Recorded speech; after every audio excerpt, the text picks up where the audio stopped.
Good morning, Marvel Rival nerds. Don't forget to like, comment, and subscribe, and let's get right into it. It's been 2 weeks since the start of Season 7, and I can easily say that this is the best change that could have come to the game. And if you don't know what I'm talking about, let's take a look. So we're talking about the global changes that came in the Season 7 balance adjustments. Quickly reading through this, the charge rate for ultimate abilities has been nerfed across the board. Our aim is to keep the core combat fun and dynamic, while dialing back some of those rapid fire ultimates. This will also lower the baseline strength of triple strategist compositions without compromising the core combat experience. Based on game data, around 80% of ultimate ability energy comes from damage and or healing. This means that the charge rate reduction is nearly equal for vanguards, duelists, and strategists at about 20% drop across the board. This keeps the playing field balanced and ensures your big moves feel earned. So for vanguards and duelists, they're reducing the damage to energy conversion from 90% to 70%. And they're also reducing the passive ultimate ability energy regeneration from 12 per second to 11 per second. But for strategists, they're reducing the damage to healing energy conversion from 90% to 75%. And reducing the passive ultimate ability energy regeneration from 12 per second to 8 per second. So the devs mentioned this change should reduce the strength of the triple strategist composition. However, they also revealed the pick rates and win rates of each team composition in their dev video update. This graphic shows that triple support was played nearly 18% of the time, and in all cases had around 45 to 46% win rate. This means that they lost more often than they won. So why was this a problem? It was the perception of playing against triple support where fights would last extremely long, nothing would die, and players had no agency over their own games, as there was always a support ult to counter any play that you tried to make. So how does this change actually affect the numbers? Let's check it out.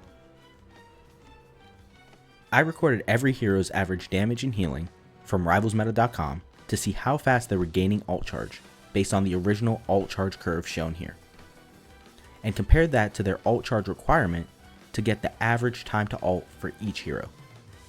I then graphed the new ult charge curves to see how each hero is affected by this change, and eventually see whose average time to ult has changed the most.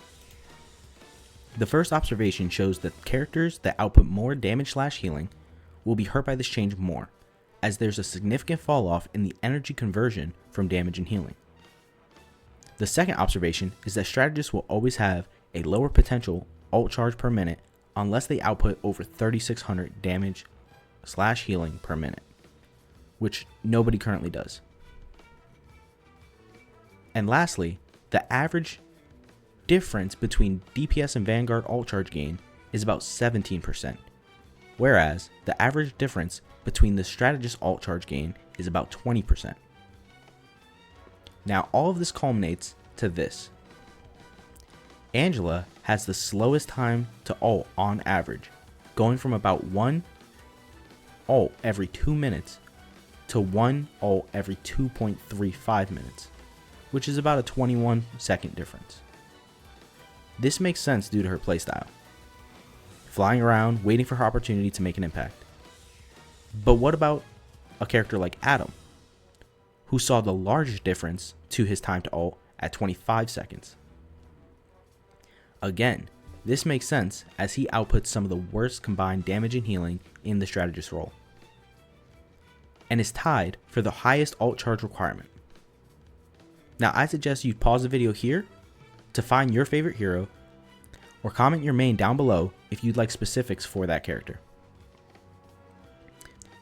Moving on to the fastest time to ults in the game, it should be no surprise that Moon Knight was and still is the fastest to get his ult on average. His insane damage output is only exceeded by a handful of strategists' combined damage and healing. On average, he was able to get his ult in just under a minute, but now it takes a whole 13 seconds longer. Yep. Overall, this adjustment won't change too much in terms of who gets their ults first. However, it will make those ult fights fewer and further between, which means heroes with great neutral kits are able to shine. I'm looking at you, Jeff. And of course, all the dive heroes that get a ton of value without their ultimates. So you better start learning all of the Spidey counters now. And with all that said, thank you so much for watching. This has been Judgment Monk with the effects of the global changes. Be sure to like, comment, and subscribe, as more Rivals content is sure to come.